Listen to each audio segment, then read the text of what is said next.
नमस्कार, मी जयश्री. जयश्री आर्टमध्ये खूप खूप स्वागत. कशा आहात? आनंदात मजेत आहात ना? राहायलाच पाहिजे. आता एकादशी आलेली आहे. एकादश म्हणजे कसं, एकादशी दुप्पट खाशी. त्याच्यामुळे आपण आज भगरची बर्फी करूया. नित्य भगर, साखर, खोबरं, तूप, वेलची. गॅसवर कढई ठेवलेली आहे. कढई तापलं की भगर घेऊया. हे एका मोठ्या वाटीने एक वाटी आहे. मोजून घेतलं तर पाव किलो आहे. एक वाटी आहे. मी भाजून घेते आता, कारण कसं आहे, भगर भाजलं तर एक म्हणजे खमंग होतं आहे आणि लवकर बारीक होतं आहे मिक्सरमध्ये. एकदम पीठ नाही करायचं, थोडंसं जाडसर ठेवायचं. रवा, बारीक रवा जसा असतो तसं करायचं आपण. आता बघा मी भाजायला घेते. इव्हन भात करतानाच आहेत आपण, भगरचं उपमा भात करतो की नाही तेव्हा पण भाजूनच घ्यायचं. कारण कसं आहे, भाजले की नाही भात पण छान लागतो चवीला आणि गाठी वगैरे होत नाहीत. नाहीतर कसं गरम पाण्यात घातलं की गाठी होतात. असे छोटे छोटे टिप्स असतात माझ्या व्हिडिओमध्ये, तुम्ही शेवटपर्यंत बघत जा. 2 मिनिटात आपलं भगर भाजून झालेलं आहे मीडियम गॅसवर. आता गॅस बंद केले, थोडं वेलची सोलून घेते. कारण भगरमध्ये घातलं की वेलची पटकन बारीक होत आहे. त्यामुळे आपण भगर मिक्सरला लावतानाच घालूया आपण.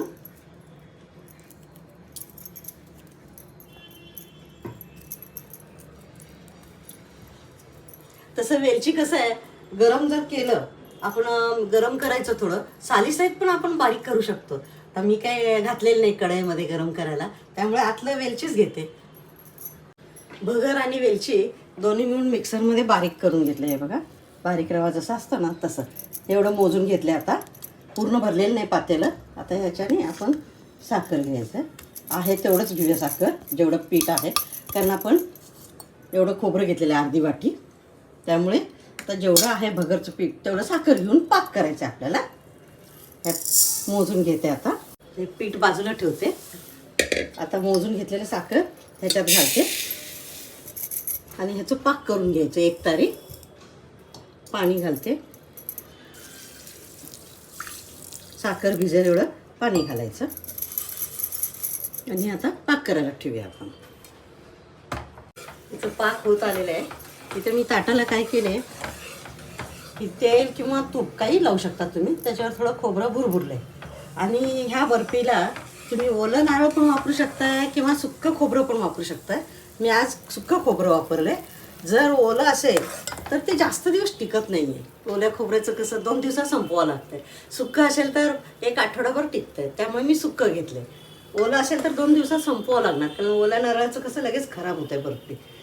तर हे बघा पाक कसं बघायचं तुम्हाला दाखवते. इथे तार पण येते आणि इथं बशीत मी पाणी घेतले. हे बघा, ह्यात एक थेंब टाकायचं आणि असं गोल होतं आहे बघा.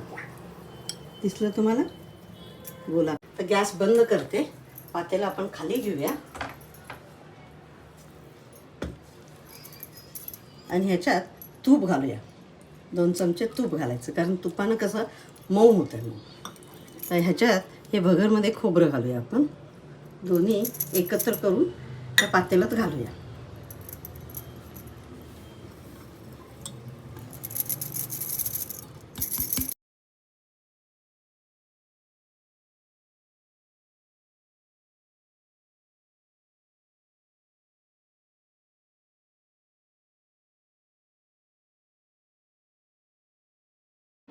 अशा प्रकारे आपले भगरची बर्फी तयार झालेली आहे.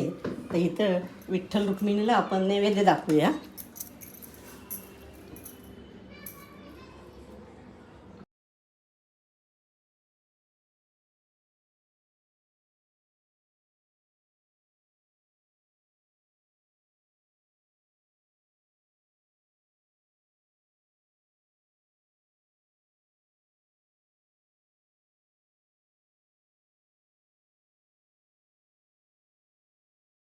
आपलं शरीर हे आहे ते खरं पंढरी आहे. आतमध्ये आत्मा हा आत्मा जो आहे तो पांडुरंग आहे, विठ्ठल आहे. त्याला आपण खरं नैवेद्य दाखवायला पाहिजे आणि पंढरपूरला जायलाच पाहिजे. पण जर गर्दीत तुम्हाला जमत नसेल तर आपण घरात बसून नामस्मरण पण करू शकतो. आणि उपासाला फळं दूध हे घेऊन आपण उपास केलं पाहिजे. नवीन असाल तर आपल्या चॅनलला सबस्क्राईब करा आणि वेळात वेळ काढून तुम्ही आपलं चॅनल म्हणून बघताय सगळ्यांनी, त्याच्यासाठी धन्यवाद.